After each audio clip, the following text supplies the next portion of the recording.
hair transplants are not permanent. Only men can have hair transplants. When will I start to see new hair? Cost guarantees results. How do I choose the right clinic or surgeon? What is the difference between a technician and a doctor? Should I travel abroad to Turkey to get a hair transplant? Can I have a beard transplant? Will I need multiple sessions? Hey guys, this is Lawrence. And Imelda. We're medical consultants. We've been in the industry for over 7 years, and together we've helped 15,000 patients? Yeah, plus. Yeah, plus. And today we're going to be talking about everything you need to know when it comes down to a hair transplant, okay? From facts and myths that you've heard around, the most common questions that you guys have asked us in the Q&A, the importance of technicians, doctors, to the importance of, let's say, what will happen after the aftercare, to the techniques that are used and how the techniques are different from one another. Okay? So stay tuned with us. We're going to talk about everything that you guys need to know before you make a decision about a hair transplant. First, we're gonna start with some facts and myths. Because it's let's go. It's such a wild topic, to be honest. There are a lot of myths out there that do talk about the hair transplant, and wild ones. Do you know that some people do rub onion juice on their scalp? Really? To help the hair grow? Yeah. Okay. Imagine. Like their head smells like a kebab shop. Yeah, for sure. Okay. Well, it's funny. Yeah, crazy stories with our patients. I've had a few personal stories with my patients about what they used to try, different kind of oils, different kind of creamers, and they didn't see any results. They got frustrated from that. So we're gonna talk a lot about that. This is the most, let's say, the hugest fact or myth. We're going to prove it now that exists out there. They think that putting treatments like creams or like onion juice or like, I don't know, any kind of oil will help their hair grow. Okay, good. So, what's the first fact and myth that we have? The first one is actually a very common one. Some people say that they have hair loss from water, shampoo, oils, and some other reasons. Okay. Well, look, actually none of that is true. No matter the water, the oil, the shampoos, none of that affect positively or negatively when it comes down to hair loss or hair growth, okay? Genetics, yes, genetics do play a role. At the end of the day, hair loss is called androgenetic alopecia, which means andro, which means hormones, genetic means genetics from your family roots and so on. Normally, if in your family you have parents, grandparents, uncles that have hair loss, that means that your hair follicles are genetically structured to be weak against DHT. Now, a lot of people say DHT is the main reason of hair loss, and that's true, but DHT is in everybody. So I have DHT, everybody has DHT, but only a few of these people are affected from DHT, and those people that are affected are the people that actually have a weak hair follicle due to genetics. There is a thing called scalp sensitivity. Basically, I do read some time to time about it, and I saw that it was an article that said, imagine that DHT is a key and your follicle is a locket. So there are some lockets that do really fit the key. There are some lockets that don't. So that's kind of how it works, basically, pretty much the hair loss situation. Yeah. Absolutely agree. Okay. What's the next one? The next one, I hear this every day since I first started. So years, minoxidil, finasteride, which is very, very, very famous medications. They pretend to stop hair loss, and they do grow new hair. Is that true? No. Half of it. Let's say half of it is not.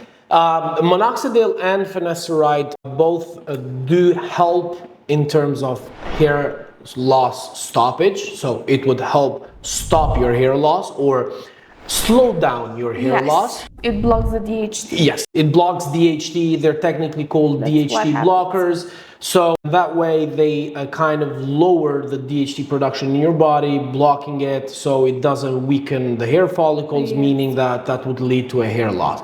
Does it grow new hair? No. As we say, the moment the tree is dead, there's nothing you can put into the soil to make it grow back. Okay, so a new tree needs to be implanted. The cases with minoxidil and finasteride, to be honest, are very alarming because people are not aware of the side effects that do happen. Both of these are medications, and every medication has a side effect. Personally, I've had cases with patients for more than 10 years on finasteride. Really? Yes, and it really had affected everything from their day-to-day life to their emotional side and everything that is related to their whole being and their health. If there is any question, by the way, you can ask us, you can let us know. Meanwhile, we discuss, because there are a lot of things, especially with finasteride and minoxidil, that people do want to know about. So let us know. Exactly. We would like to say, when it comes down to minoxidil and finasteride, first of all, you're going to need to be on them your entire life.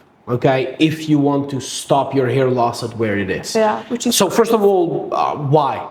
Why should you be on medication all your life? You're not sick, it's not a disease, it's just a hair loss. There's better solutions to it. Second of all, side effects are severe, especially on finasteride. Some side effects are, let's say, to the extreme, especially when it comes to us men. Starting from sexual drive to, let's say, a lack of energy, power throughout the day. So that's a lot, of course, to think about when you're on finasteride. I actually had a patient, Jack. He was on minoxidil and finasteride for a very long time, like a year and a half too. And then 3 months before he spoke to me, this was 2024, beginning of summer, so June. 3 months before he started talking to me, he stopped that because, of course, of the side effects. Now, what happened was, in that 3 months that he stopped, he lost more hair than he had lost in 5 or 6 years throughout when his hair loss started. And he was very scared. He thought he did something wrong. But the main reason is that for the usage of a long time of minoxidil and finasteride, your body is being stopped from DHT being produced. So the moment you stop using this medication, your body wakes up one day and says, I have a lot of DHT missing in my body. I have a lot of dihydrotestosterone missing. So what I'm going to do, I'm going to rep up and I'm going to increase the production of DHT. So what happens to your body is that you start producing DHT in higher levels than normal. And that's where the rapid hair loss continues after these medications. We should recheck that, because I think that it stops DHT from connecting to the follicle, not producing. Next topic.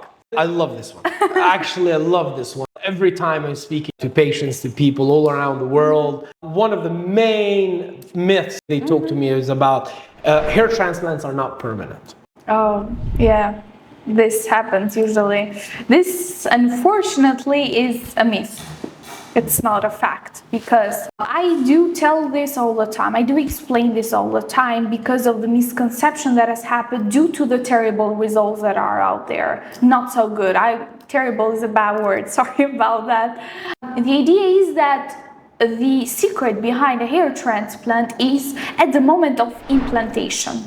So when the doctor takes the graft and implements it on the recipient area, on the area we're going to implement, it has to be connected with the bloodstream underneath, so it takes its supply. Otherwise, that graft won't survive. Apart from the graft survival rate, if you leave it for too long out and if you don't leave it in the right conditions, then obviously that graft is dead. No worth implementing it. She's a nurse. She knows things.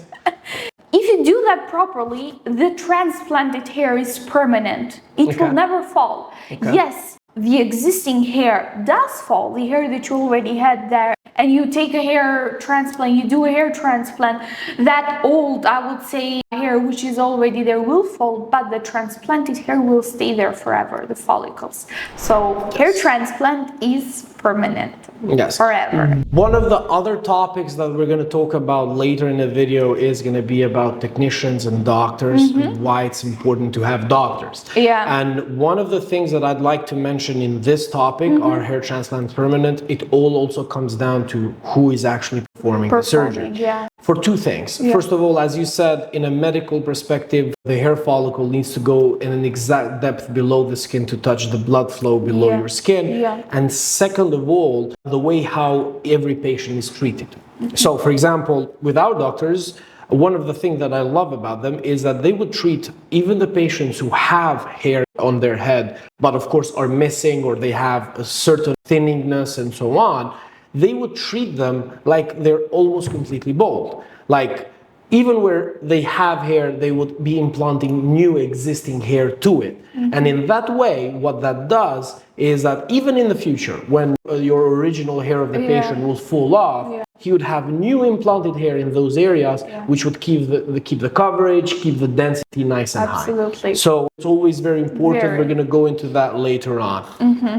Another interesting one, actually. I need to be on medications after hair transplant. You know how many times do I hear this? Do I have to take finasteride after? Do I need to take minoxidil? Do I need to do PRP? Yeah, that's absolutely true. I've heard crazy stories from even oils.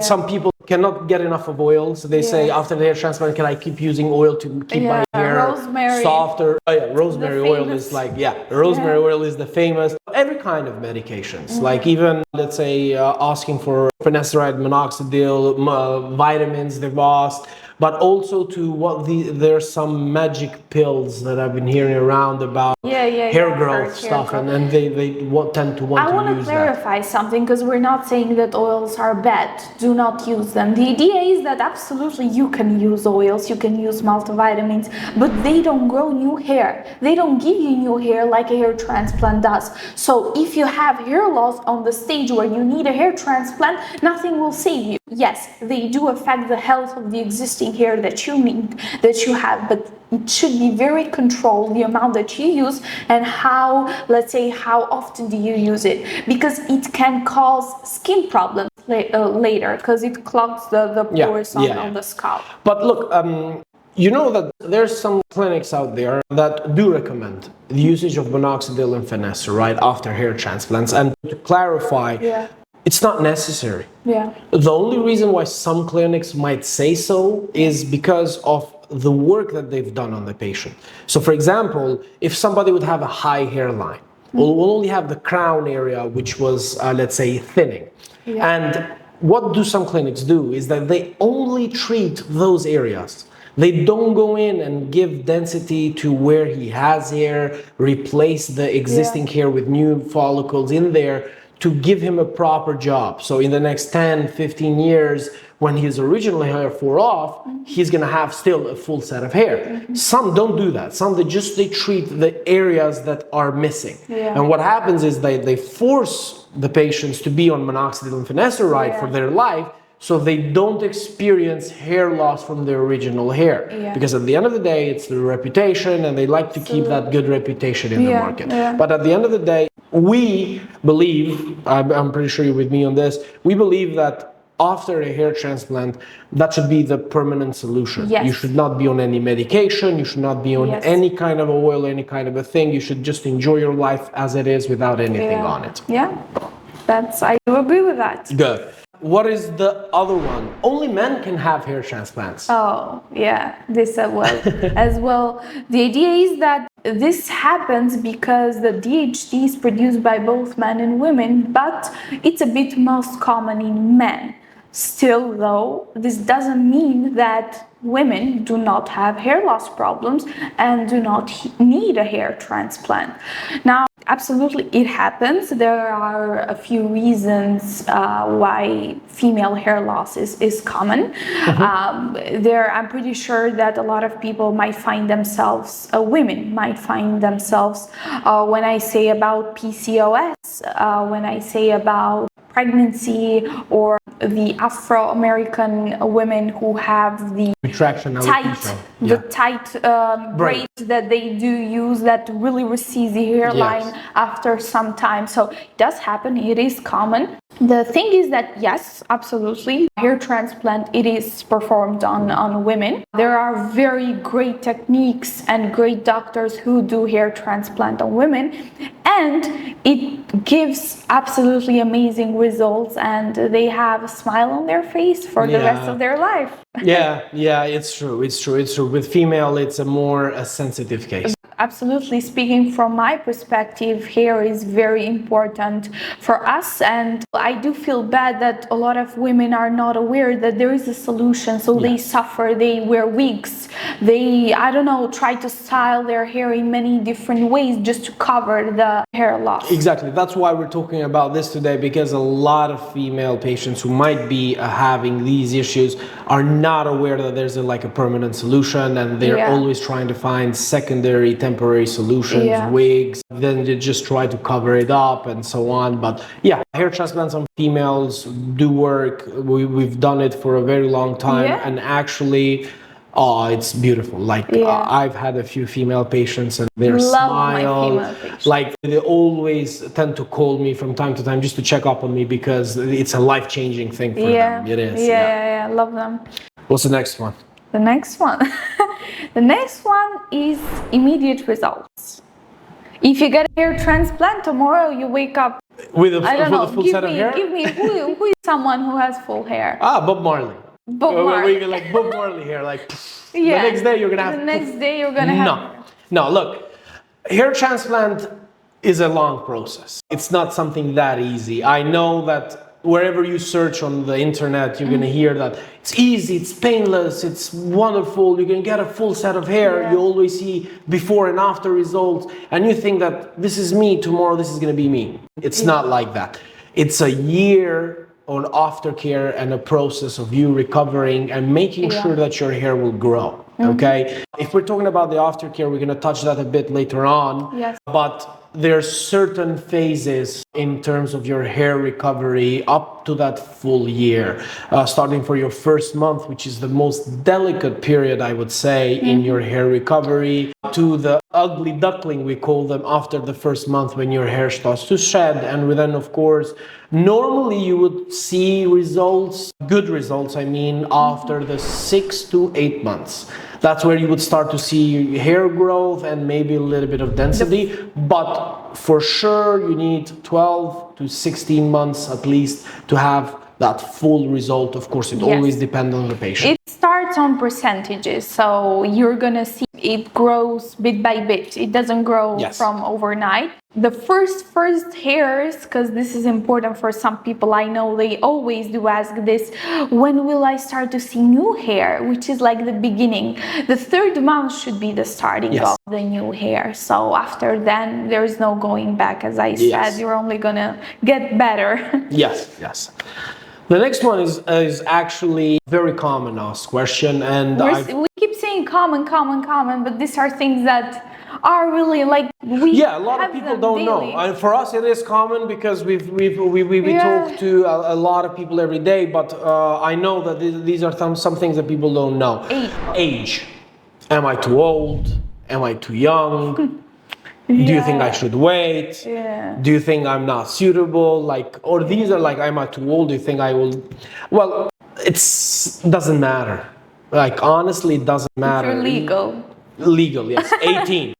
18. Well, you should not have a hair loss in your 16s. Normally, hair loss starts once you hit puberty in males. So that's 16, 17s and the first few years.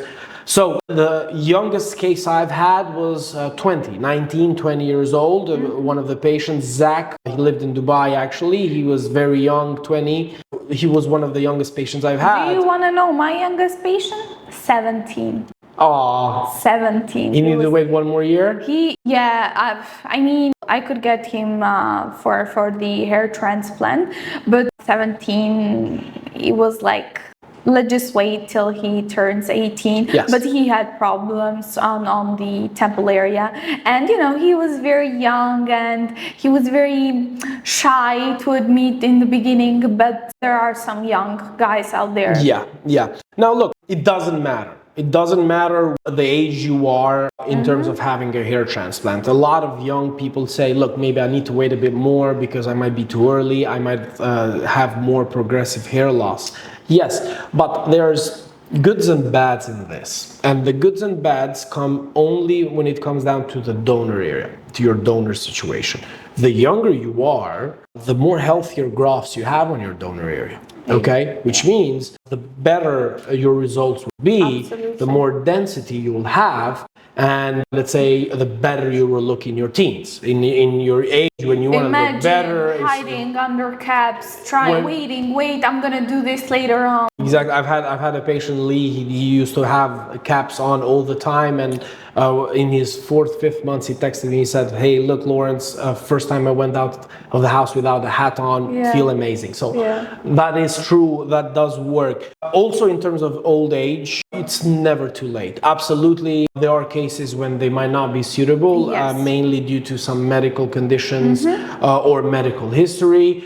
Or if they are, the older you are towards that age, of course, the less likely the chances of a very healthy and strong donor area to give you that full coverage. That is why we always aim to clarify this at the patients, because they have an idea that the longer they wait, the better it is, so they have the result that they want.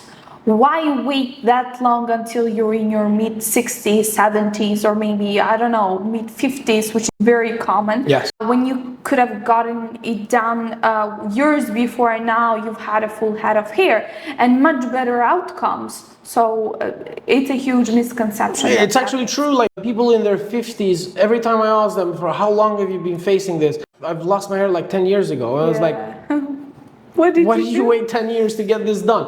So that's how, let's say, that's the difference, and that's why people should always be very, let's say, focused on getting this sold as soon as possible and not waiting, because the more you wait, of course, the less are the chances for you to have that full and amazing look in the end. New hair grow, and this is something that is very, very important. New hair grow on the donor area once they're extracted. So once we take it off, it starts to grow. New hair grows in the area where we take off the hair. Yeah, people do think that. But I know. It's not true. I know. It is not true. Yes, it is not because true. Once you take the hair, once you take the follicle from the root, it doesn't grow back. Just simple science behind it. The idea is that how should you take it out? How should you extract it? It's important. So the number of the grafts that we have actually on the back and the sides of the head, which we call donor area, it is that huge that if you extract it in the right way, it is not noticeable, and it has enough for us to implement on the rest where we need coverage and density. Yes, and it has to be done in a very special pattern where the hair are extracted, not all in one place, not all straight. You should always leave a few hair in between the hair that you pick out. So in the time that your skin is healing and it shifts, it will always cover those small areas and leave no scarring and no empty dot. And it looks natural, it looks the same, like you've never had nothing touched from it. So yes, that also comes down to, let's say, how the extraction. Yeah, we're gonna touch that up later with when it comes to the methanogenesis process. Okay, I'm gonna leave the last for you. Cost guarantees results. My opinion is like a 50-50. Like in Istanbul alone, there's like over 1,000 clinics that perform hair transplants every day, and you'd have clinics from ranging into the few $100s, like the few 1,000, 1,500, to clinics that can cost up to $7,000, $8,000, even $10,000 for a hair transplant. Personally, I don't think cost is the most important thing. For everything, not just for hair transplant. I believe that there are a few other things which are more vital when it comes down to choosing the right clinic, and that has to do, first of all, with all the legal, let's say, registration and license that the clinic has, and second of all, doctors and surgeons being medical certified. facilities The and medical all of that. facility and everything, yes. Yeah, very important. A lot of clinics don't even have, like, say, cardiologists. They don't even have anesthesiologists. This usually happens on the cheap clinics. Yes. And on very expensive prices, usually it sells either the name, a specific name of a specific doctor, or it sells the place, like the location, which is very exclusive, or like a brand or some sort of thing. So People two are not- opposites that don't make sense. Either the very cheap one does not make sense because you're not getting a haircut. So if it doesn't turn out good, what should we do? Let it grow? Yeah, we can't let it grow. Yeah, No. yeah. If it's a very expensive one, you're never going to get that famous name, or I don't know, that exclusive location or anything like that, because a hair transplant is not good with a location or with like a premium, exclusive, luxurious experience. Yes. It is good with a doctor with the right experience and the right medical facilities. And to add, people are not there on vacation. Hotels, luxuries should not be their main focus on it. Yeah. And second of all, you mentioned doctors, and there's a lot of clinics out there that would only use a name of a doctor, but that doctor never actually performs surgeries. We've heard that. Yeah. If they're lucky, they just can get to see the doctor there physically if he's in the office that day, or if not, they don't get to see it. They just go to that specific clinic with that name of the doctor, but never actually get diagnosed or treated by the doctor, which is even worse. That's in terms of facts and myths. The most, let's say, obvious and the most common one going around. Amazing. If you have some others, Yes, let us know. We're gonna do another one in the future, and we're gonna discuss that. Yeah, we want to know what you guys think. We want to know, what do you think that you've heard, and you might think that, well, is this true or not? Like, does this really happen that way or not? Hey guys, Lawrence here. If you're sick and tired on going on the internet, searching around for hair loss situations, on how you can be able to fix your hair and you can't be able to find that, believe me, you won't be able to find that on the internet. All you need is a consultation with an actual medical consultant and a diagnosis from an actual surgeon who knows what they're doing. So click on the link below if you want to book a free consultation with me, or type in the messages the word blue, and I'll be able to reach out to you and we can book a free consultation.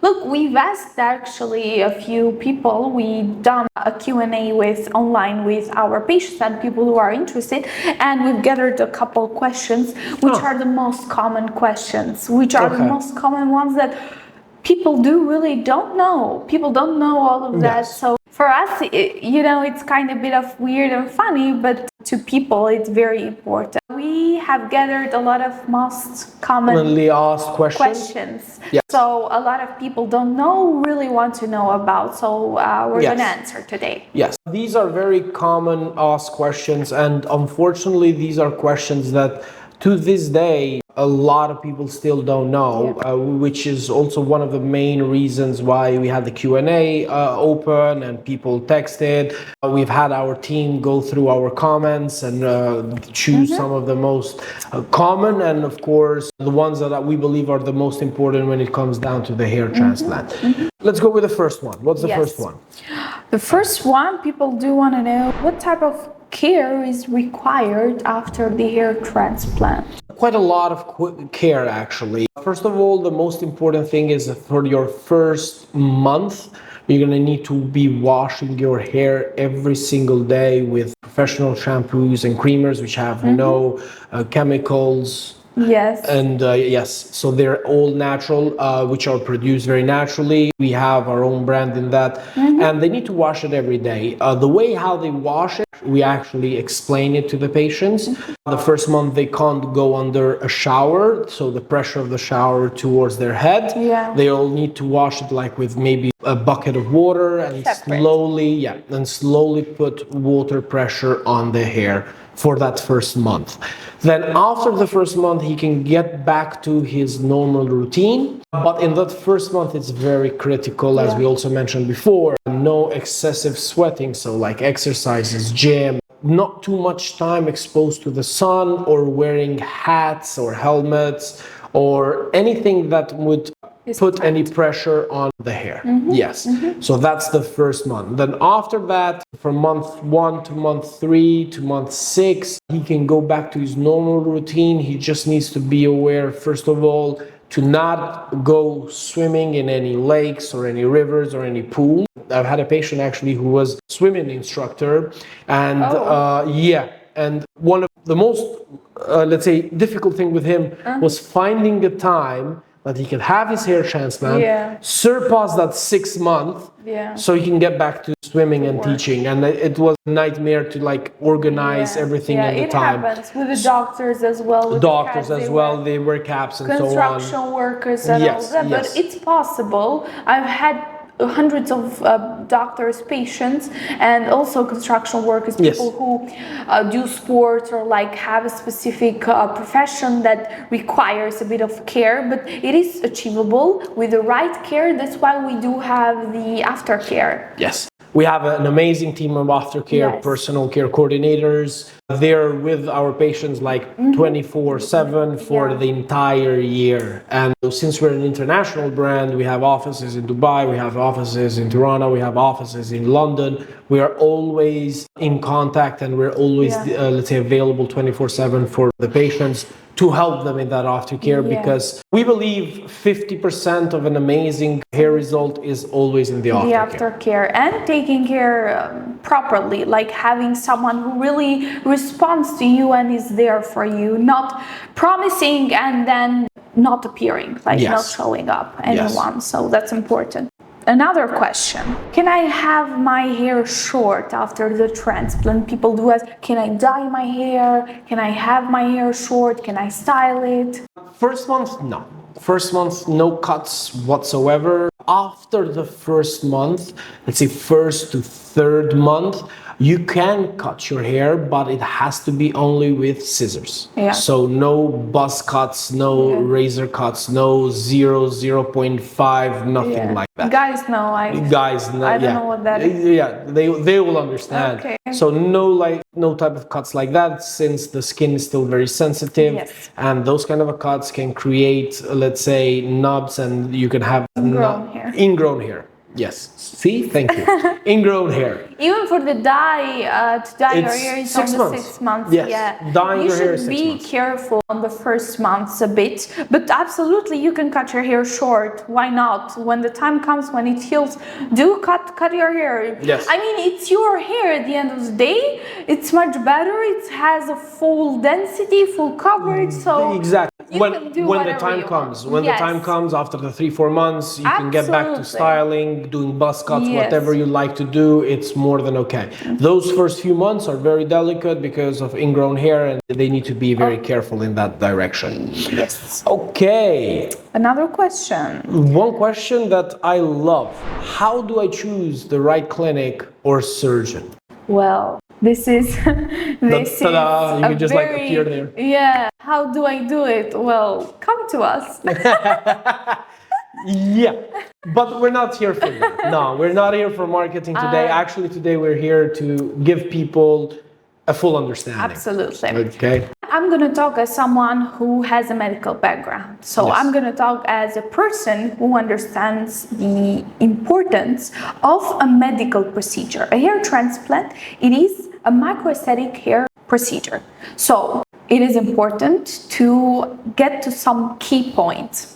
First, choose a clinic that has the right accreditations and certifications when it comes to the medical team, but also to the medical facilities. People are not aware that having the right standard, it is very important for the outcome and for your well-being, for your health. Second of all, absolutely do check the medical team and see either they work with doctors or technicians. Now look, there are a lot of people a lot of places who can say, yeah, we work with doctors, but it's not like that. How do you prove it? Price. Yes. Price is 100% factor that makes a difference. A doctor will never accept to do a hair transplant, which takes, do you know, a procedure takes 5 to 6 hours. You know that. No. So imagine, no, I'm learning. Imagine seeing a doctor staying for that long and like for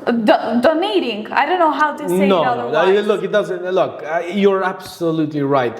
It's a 6 hours up to 8 hours procedures every day. I was being generous.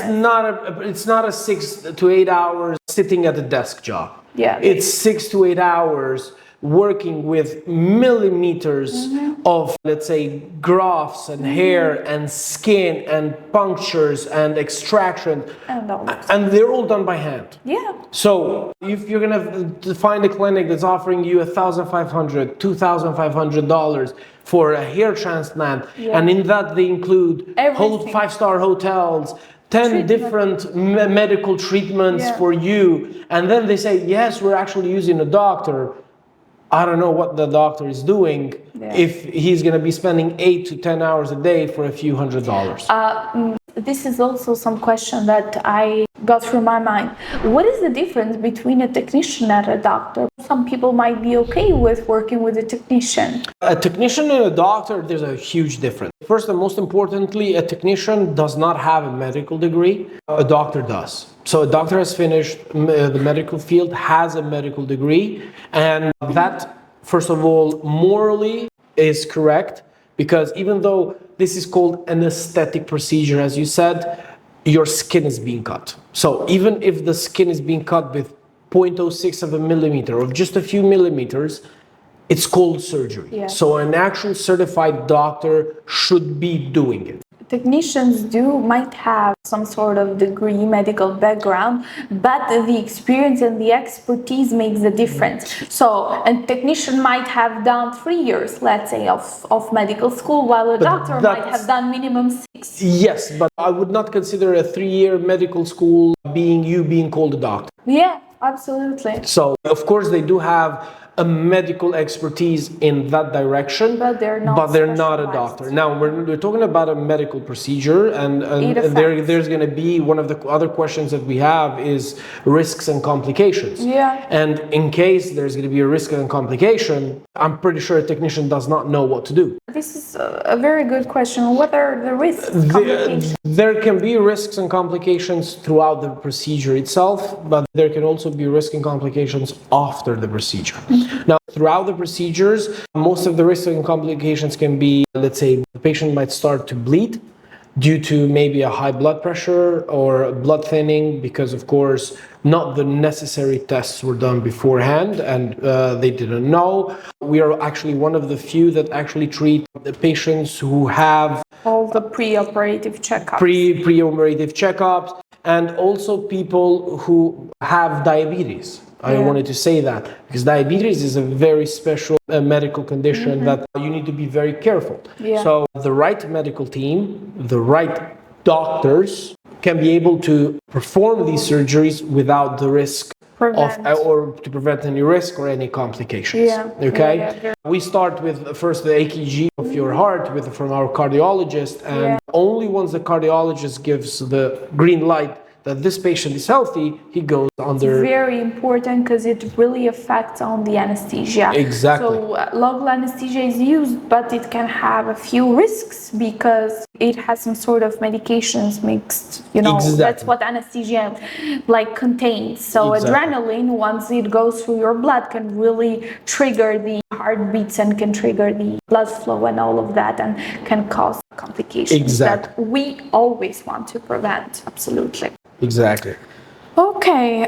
Travel abroad is the next question, which is very funny. Should I travel abroad to Turkey to get a hair transplant? There are some people, when they do listen. Is Turkey safe? They ask. Turkey? Oh my God, Turkey, no. Yeah.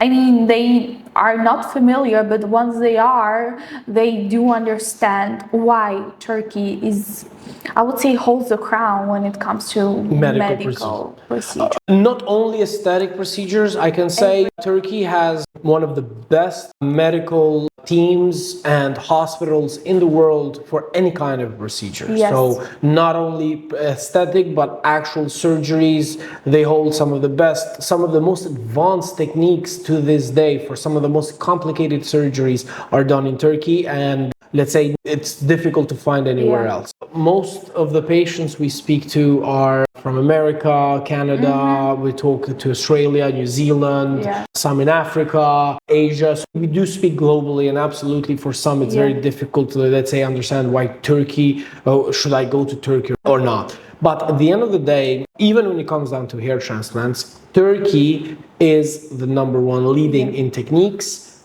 medical teams, and of course in their expertise and experience that they have. And something I would say is absolutely the industry is very developed, but the thing is that there is also a main difference between local-based clinics and international ones. I'm going to emphasize this because it is important. Maintaining a standard that international patients are used. I'm pretty sure a lot of people listening do understand what I'm talking about, but also keeping the medical team on its highest performance and giving them the outcome that they do desire and the results that they do aim to get when they get it, the procedure done. Exactly. And if you compare it, for example, to America, techniques in America are still like out of date. They still do FUT. Like the cutting the strip on the back of the head, leaving a nasty scar. So like comparing techniques, Turkey is like way advanced in those directions, so that's why. Good. Next question. Can I have a beard transplant? Can I do my beard? Can I do my eyebrows? People might not know if they can do so, but that's why I really liked this question, because it was one of the very few questions that is normally asked, and it might be a question that is on a lot of people's mind. As long as you have hair on the back and the sides of your head, you can get a beard transplant, you can get an eyebrow transplant, but you really have to be careful with what we said, with the method and everything else. Absolutely, it needs to be natural, it needs to look natural, but yes, you can get, I mean, I've had a couple of patients who've done beard transplants. I had one a week ago. Really? Yeah, he like didn't thought about it, and then he went for it, and he's the happiest, and he looks so good. I'm so happy for him. So yes, you can do it. It's also, it doesn't matter if your hair is blonde, afro, I don't know, whatever hair typology you do have, you can get a beard transplant. To get it touched up or to get it, completely done. Yes. Good. Hair loss, it's not just the way you look, it's about how you feel. Having a hair transplant, it's not about fixing a receding hairline, but it's also boosting your confidence. If you want to do so, you can schedule a free consultation with us by clicking the link below, or you can DM us and we will assist you in the best way possible. The last question for the most commonly asked questions is going to be, will I need multiple sessions? There's a lot of people who think they need to come 2-3 times to Turkey. They might have a large area of hair loss, so absolutely they think that not everything can be done in one session. If they need touch-ups and all of that, it absolutely depends on the case. It depends on the donor area, as you said. So if it's strong enough, then we can extract the range of the grafts that it is necessary. Touch-ups depends when did you get it done last time, and it's a personal choice, after we're saying 10+ years. The idea is that the transplanted hair will not fall. It will not fall, so the results are permanent, but it depends on where your case is. That is why we always say that the sooner you get this, the better it is. So you don't need to come back later on to touch it up. One of the things when it comes down to multiple sessions is that there's a limit, first of all. Like in most cases, due to the fact that based on the previous questions that we've spoke about, people tend to wait too long, and then their hair loss has become on a very larger scale and it's more aggressive, which means that they would need a higher number of grafts. So in a medical perspective, it's always suggestible to stay on a limit of 3,500 grafts to be done only in one session. Which means in case you're going to need, let's say, a full coverage, you're going to need 5,000-6,000 grafts that can be done, that is going to be done in multiple sessions. Now, of course, that can be done in either 2 trips, 6 months, 8 months apart from one another, or it can also be done in one trip into Turkey.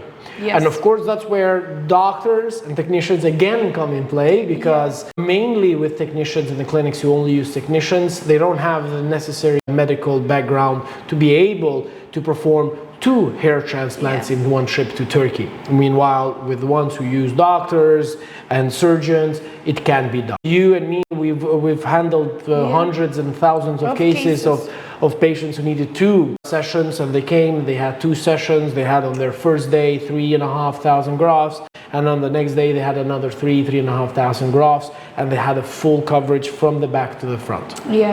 So it can be done. Yes, most of the cases you need multiple sessions. In very few cases that you don't need multiple sessions would be when your hair loss has not been as aggressive throughout your entire life. Depends on the range of grafts, number of grafts. It all depends on how many grafts do you need. And of course, how many grafts we can be able to extract, and how many grafts are suitable for the extraction to happen.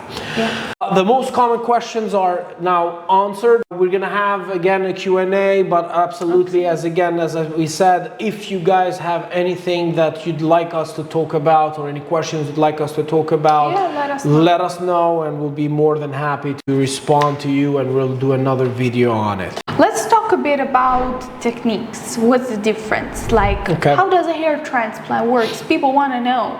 This is very important. Yes, they do ask questions, but some of them are not aware how this kind of procedure works. A lot of people do tell me, oh, basically you take a strip from the back of the head and you put it on front and we're done. Well, look, there's 3 techniques that are currently used into the hair transplant industry. We have the FUT technique, the FUE, and the DHI technique. Now, the FUT is cutting a strip of skin on the back of the head. It's a very old technique. In Turkey, we barely don't use it anymore, it's not used anymore. I know very well that in America, it's actually quite used. And fortunately. they're still using it to this day. That's a very old technique, and we don't suggest that kind of a technique. First of all, because it would leave a nasty scar. Even if the doctors are very professional, there's still going to be a very visible scar on the back of your head. And it's limited in the number of grafts that you're going to have, because the grafts will be only on that patch of skin that you're going to have. Spread. It's very invasive as well, and all of that. Exactly. So just to be clear, because ChatGPT does mention FUT, and a lot of people love the internet, love ChatGPT. But no. ChatGPT is not the right guy to ask for this. ChatGPT, as we all know, it takes all information from Google and will just display it there. Will not tell you what's actually worth it or not. So with FUT, no. It's a no-no. It's a no-go. FUE Sapphire. FUE Sapphire Blade. The FUE Sapphire Blade stands for follicle unit extraction and implantation with a sapphire blade. Now, this is where the techniques change and have evolved. The extraction is done with a micromotor blade, which has the size of around 1 millimeter in diameter. It's actually 0.85 millimeter. To be more precise, 0.85. This is the one that we use actually, because one is mostly used on the market, but we use the smaller one, the smaller density, to make sure that the incision is the smallest possible, so it doesn't leave any scarring. So it's very precise. Exactly, and it's like the size of the hair graft. Not bigger, not small, it's the size of the hair graft. So the extraction is done with a micromotor from the entire donor area, depending, of course, how much the patient would need and how much is available to be done. And then implantation is done with a sapphire blade, which is a very fine blade. Let's say it's thinner than a normal surgical blade. And mini incisions are done all over the top of your head on the areas that you need filling. And then with the doctor would immediately implant the hairs one by one into those mini incisions that are done. Okay? A lot of clinics, I'd like to mention that a lot of clinics use either FUE or either DHI, and mainly the reason because of that is because they rather know to do FUE or they rather know only to do DHI. And there's some other ones which I totally hate. Is the one that they give you an option. You can either choose this or this. Like he's buying something from the store. We got oregano flavor, we got salt flavor. Which one do you like? That's completely wrong. That's a very... The decision about the technique should always come down to the surgeon, to the doctor, to give the right diagnosis. Why some people are suitable for FUE Sapphire and not for DHI? When it comes down to the FUE Sapphire, the technique is mainly used with patients who would need more coverage. So in patients who have a higher hair loss or they're almost completely bald, like a Norwood scale level 8 as we would say, they would be more suitable for an FUE Sapphire so they can have more coverage. So FUE will differentiate from the DHI based on the coverage, not the density, rather than the density.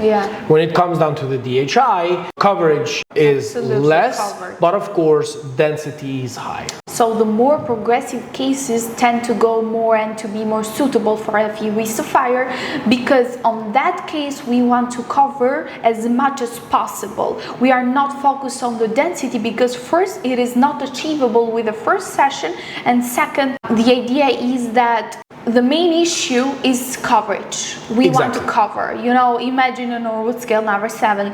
We're gonna see examples in a bit. It's too much, it's very progressive, so we want to get as much coverage. Like in depending on the case, we would always like to give the maximum results and the better results for each of the patients. So it can be coverage, it can be density, it will always depend on the case, but the point is not just to give just a strip of hair here on the hairline and then leave the rest of the head empty. We'd rather give less density but cover more of that area. That is why, for example, if you have very progressive hair loss and you want to choose, they tell you to choose and you go for DHI because, you know, you like it more, you do see some examples that you prefer more. You don't get what you want because it won't give you the outcome that is necessary on this case. So that's why the medical evaluation is important. And whether it's 1 or 2 sessions, to be honest, I want to clarify this because there are a lot of patients who I speak with daily and they kind of hesitate when they are suitable for a specific method or let's say a specific treatment plan, because in their mind they are not that bad. I've had that, why 2 sessions? I don't think I have that progressive hair loss. And I do explain why it's necessary this range and why the area is, let's say, for DHI, not FUE. Why we need to use this and not that. So. Exactly, and also one of the things that we mentioned earlier, that we would rather give like a more permanent solution that only cover the areas that are actually missing. So in some of the cases, you would need maybe 1 session to cover the areas that you are balding, but your medical evaluation, the age that you are and how progressive your hair loss is, it's always best for you to get 2 sessions and also implant new hairs in where you do have existing hair, so you don't need, and it would not be necessary for you to come back in, let's say, a few years. It's like a blending that it's made mostly, because it may sound a bit scary to the people hearing. It's kind of a blending, so the area where you need implantation, that is the first thing that, you know, it gets implemented. And then, so like the border, it's not very visible, they kind of mix and blend it in so it looks natural. It looks unified. Exactly. It's very important. It's a science. It's not an easy thing, and the most important, it's not something done by technicians. Respect to the doctors. Okay, we spoke about FUE so far. What about DHI Choi Pan? The DHI Choi Pan is the direct hair implantation. That's how it's called, with a Choi Pan. It's a very unique Choi Pan. It's like something around this thing. It's white, and it's very short. I do use that sometimes. Yes, it's very short. The beauty, I would say, about the DHI Choi Pan is on how the density can be very high, and the natural results, and let's say the results at the end of your hair transplant, so after 12 months, are very natural.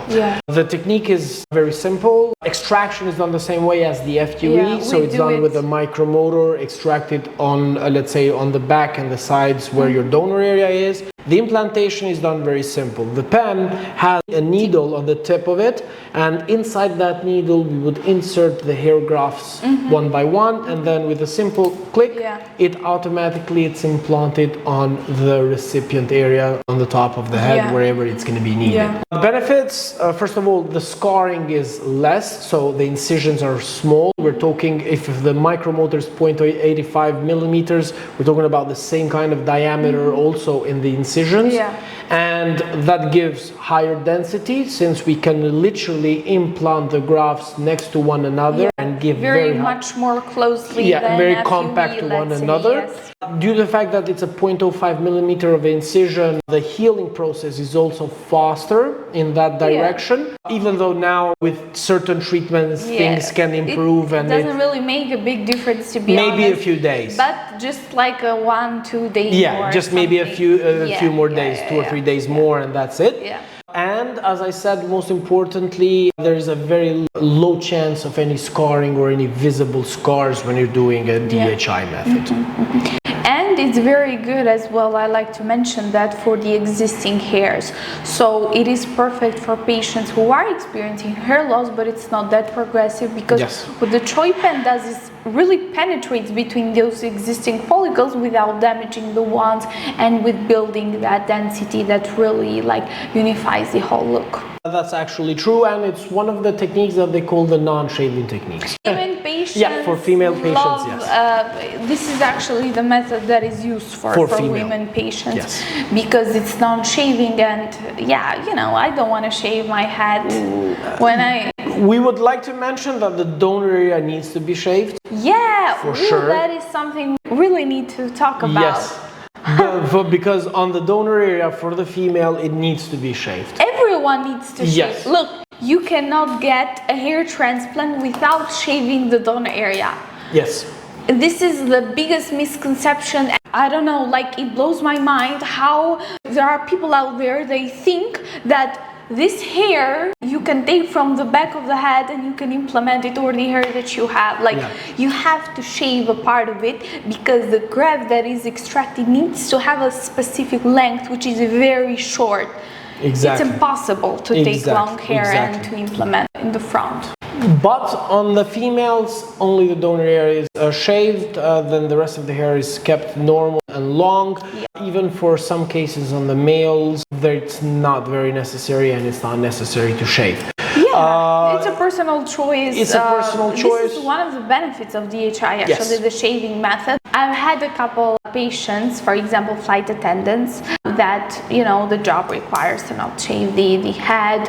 Professors. Now he's a friend of mine in Princeton University. He didn't want to shave his whole head, and told me after he finished, he told me that actually nobody really noticed that I did a hair transplant, and I was very happy with it. So yes, you don't need to shave the whole head with DHI Choi pen if it's really necessary for you. Doctors will always suggest to be shaved, because once your head is completely shaved, it's a better view for the doctors to work. More accessible and all of that. But in some of the cases, when it's not necessary at all, if you don't want, you can keep your head not shaved. Good. Okay, we're done with that. Now we're going to be talking about something very important. We've touched it a bit in the past on our conversations. Technicians or doctors. Importance of a certified doctor compared to a technician, and let's say the difference between doctors and technicians in terms of the result and how extraction is done. So implantation and extraction, because a lot of people think that it's an easy thing. It's just a simple procedure. So I'd like you to clarify this. Absolutely. Well, a technician, like we said, first of all, is someone who might have like a simple medical background, license, degree. It can either be a nurse, either be like a laboratory technician, like someone who has kind of an idea about how medicine works. What they do is with a simple practice, which unfortunately it is allowed in Turkey, and I do not prefer it because it affects on the work that they do. They don't have the right experience and the right knowledge of how the procedure is done, yet they go and get hair transplants with a much lower price just to get as many people as possible. We like to call those places hair mills, Yes. you know. Yeah, we so know hair basically mills. it's a line of people waiting, and they do the extraction first for all of them, and then they implement, and the work is finished in like 2-3 hours. Exactly. Meanwhile, half of the grafts are wasted, and you cannot implement them because the survival rate is, you should be very careful. There are a few very important points with the grafts, with the work that they do and the experience they have.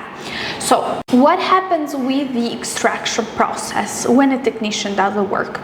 They just go and extract as many grafts as they want without seeing the donor area and without controlling, so they don't cause patches, they don't leave scar and all of that. You should really be careful when you extract, because once you take off that graft, you cannot replace it. It doesn't grow back.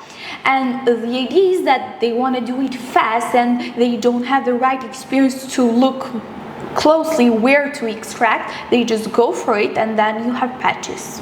Yes. You have scarring. The graft survival, we preserve the grafts on ice grafts are called. So a lot of saline water to preserve the vitality. The survival rate, I should check into it, but it's something like 5 hours, something Yes. like that. Yeah, approximately around the 5 hours. Something like that. So you should really be careful to preserve the grafts, because that's how the process works smoothly. So after you take off the grafts, preserve them, then the technicians prepare the grafts for the doctors, not implement. That's the technician work, because obviously we do have technicians. We're not saying technicians don't do anything, it's important, but they shouldn't be the ones doing the procedure. After that, the implantation. Now the implantation, it is the most important part, because you're here to get a hair transplant and to get it permanent, so the hair don't fall. I already explained a bit the depth. The graft needs to get implemented on a specific depth, so once it gets connected, it should be underneath the bloodstream. So once you do that, then it stays there forever, it's successful. Apart from that, how it's going to implement so it creates a natural look and a unified look. All of these details do, let's say, complete the full look, complete the full background, which makes a good hair transplant and a not so good hair transplant. So certified doctor has all the right experience and expertise, and knows the right steps of medical facilities as well, how to use them, like highest standard, and how to use them properly to get a very good job out of it. That's the main thing, that's the main issue. Now, Yes. we're not saying that you cannot get always a bad work. Look, I've seen cases, I've seen technicians doing a good job, but do you really think it's worth risking a one-time chance you have Exactly. to get it done with this technician, and then what's if you're gonna lucky. happen?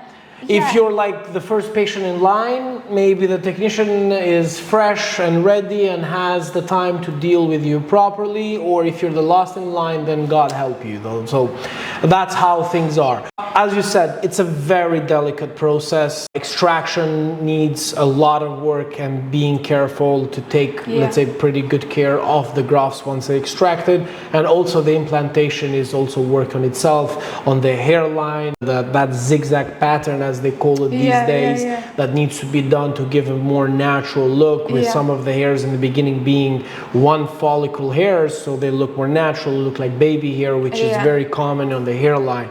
So these are all things, and yes, you're absolutely true. And the moment you're going to be the 15th in line and they're going to be doing 15 or 20 patients, they're not going to pay attention to how much they extract, and even half of the grafts that they extract will go down the toilet because they're not going to implant They're it. not going to get it yet. So that's in terms of that. That's how we have good and bad results. Exactly. You can clearly see when someone has a very weird looking hairline. It's the first thing that you'll notice, people will notice when they look at you, apart from the rest. Exactly. It is very important. We have seen people who's had hairline up until here, which is very, very weird, and people with patches, or people who have only the This strip front. of hair there, yes. We've seen a lot of bad results, and it's actually true. And you have a few pictures that we're going to share, we're going to see today, let's say bad results and the good results, right? Let's see. We're not going to show the faces of the patients just for confidentiality. We want to remain, let's say, anonymous, keep, let's say, respect everybody's privacy. But we're going to show a few big cases of some bad hair transplants in terms of the results, but also in terms of how the extraction is done poorly. So yes, we're going to show that, and then we're going to show some pretty good cases, some amazing work that's going to be done. This is one of the cases. Okay, let's see. This is talk about patches and patchy hair transplant. So patchy hair transplant. First off, the donor area is over harvested. Yes. It looks very empty. Yes. The crown, it has hair, but it looks ridiculous because it's not spread evenly. And there is hair on top. You can see that he's had some hair, but it has not been implemented evenly. So he has problems as well on the front part, which is where his hair loss originally was. Yes. So it looks patchy. Yes, I can see it's not been implanted evenly to give that full natural look and the same kind of density from the beginning to the end. Yeah. Okay. Now what I'm going to show is the hairline. Okay. Hairline of your dreams. Oh my God. So this is a hairline that we don't want anybody to have. And unfortunately, there are a lot of hairlines looking like that. It looks very harsh. Exactly. And no detail and no attention put to it whatsoever. So just on a straight line, just putting a bunch of hair. From what I saw there, I saw some follicles, some grafts that had 2 or 3 hair coming out. So high density, thick hair, it's very thick. Yeah, which also that gives that big impression of like a line being drawn on your hairline. Exactly. And if you look up towards it, it's still, the density is very, very, very low. First off, all these pictures are given to us by patients who have come here to fix what other places did wrong. Yes. So all of this is part of the process. We're not showing other clinics' work or nothing. We're just showing what patients have sent us from their previous hair transplants, patients that we've helped after they had a bad hair transplant and they shared with us photos of their previous experience. We're sharing those, and as I said, we're keeping their faces anonymous. We don't want to show that. Absolutely. So this picture shows how they have preserved the grafts. Oh my God, terrible. I don't want to look at it. It's painful. It hurts me. It is painful because this guy has wasted the chance of having a hair transplant because those grafts are absolutely in terrible condition. There is no saline water. It's just some gauze. I don't know how to say cloth. Yes. So like gauze. I don't know if they are sterile or not. We don't know. Hopefully they are, but half of those cannot keep. They die. The graft. Half of those will not survive, and I am pretty sure even they did not implant even all of them, and half of them threw away. So that's why. Another overharvesting and patches and. Yes, that's a very common case that we see in patients who've had I'm having goosebumps. I cannot look at it more than 5 seconds. It's terrible. As you can see, no attention whatsoever put to it. And let's say, as you can see, it leaves those bold spots and bold patches because they tend to not take their time and when they're extracting one by one, but they just extract all in one place, and then that's the result. Yeah, same guy. Look, it's absolutely. They just gave him like a specific number of grafts, and then not only did they overharvest, they left like 2 fingers of space empty. But they just left like the strip empty because they couldn't cover more. Whoa. It's just what can I say? Do you want now to give a bit of positivity and show we have to close it on positivity. Show us something good. We have to. Look what I'm gonna show. This is a before and after. Our Italian chef. Yeah. I know the guy. I know. I forgot the name. Coletti something. Yes. I forgot the name. I do have a before picture of his top. It's very progressive. As you can see, progressive, almost no hair at all on the head. It's quite wide, the donor area. This is him recovering. This is him in recovery. Yes, this is how the hair looks like in the first month and onward. So first month of recovery, then Now here he is looking better than ever, the sides and everything. Exactly, and look, can you zoom in into the hairline? Absolutely. Look at that lovely zigzag shape, that natural hairline. So not all in a straight line, some before, some after. Look at the sides, look at the donor area, completely unified, completely. Yeah. And it doesn't even look like he had, like what? I think he had like 5,000, almost 6,000 grafts done. Yeah. Something like that. Yeah. Something so like it that. looks pretty good. This is DHI, by the way. Yeah. DHI. Now, if I want to be... oh, look at this spaghetti. Oh! Is that true, or is that they did that just to like... This is from a movie. Oh, okay, from a movie. Okay. But I thought that they did that to some people. There are people who like early ones, like early ages with the FUT technique. You oh get my something God, like that. I die laughing. Every time I see it, I die laughing. I just want to make people aware. We were talking about DHI. That was DHI. Yes. Now FUE. Let's show you a case of FUE. Look at this. Okay. Yes. So. Guys, shiny head. Yeah. This is the size, very progressive hair loss, to be honest, but boom. Yes, that's the FUE. Now, as you can see, the FUE still gives you that full coverage, but compared to the previous picture, the density is just a little bit less compared to, let's say, the DHI method and the density on the DHI method. Yeah, absolutely. But this is what we need in this case. We need coverage. So that's what we've given him. And but still, it looks amazing. Like going from completely bald to that, it's more than amazing. Talk about ages. We were talking about, am I too old for a hair transplant? Yes. Look at this guy. He's like in his mid 60s something. Yes. If I'm not mistaken. Sorry if it's wrong. Look at the rock star. A real bad boy. Real bad boy. He's putting on chains now. He looks like ready, angry, like, you know, serious face. He got that confidence. But honestly, he looks like 15 years, 20 years younger there. Absolutely. I do have another case. Another case of this guy. This is what he was before. You can see that he doesn't feel that he's best. It's visible, to be honest.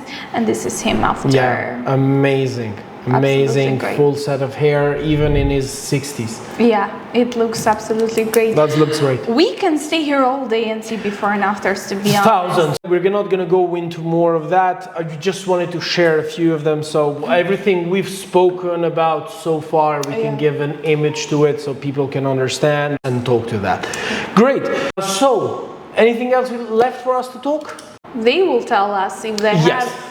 Exactly. Yeah, anything they have, any questions, would love to discuss. You know, what people think. If there are people out there that are thinking about this, but they're scared for one or two reasons, better share now. And maybe if there is anything we can do to help, let's do it. Let's do it together. And let's make this change, because it truly changes their life, and it changes everything, the way that they will feel when they look in the mirror and all of that. People should not hide under hats, should not have a problem of, let's say, getting and solving an issue that they have, rather than knowing deep inside that they have this problem. Confidence affects them daily, they have this issue daily, and at the end of the day, they decide to ignore it rather than to take action. So it's better off going, taking a chance, talking to the right. Remember, all this was about today is to make sure that everybody makes the right choice and finds the right clinic. These are all things that everybody should know before, let's say, they take a decision in terms of a hair transplant. Absolutely. And their experience is going to be amazing, and they're going to be the happiest people in the world. You shared with us some of so beautiful smiles, and as you can see, they're always smiling after the hair transplant. For any questions, DM to us. DM us, comment down below, feel free, and subscribe. Don't forget to subscribe. We're going to be doing this very often. We're going to be again here, you should and support us. Next time we're going to have some few guests come in and talk more about it. Why not? Yeah, that's going to be pretty good, pretty amazing. Great. Okay, thanks guys for watching. It was a pleasure, and see you guys next time. Have a nice day. Bye.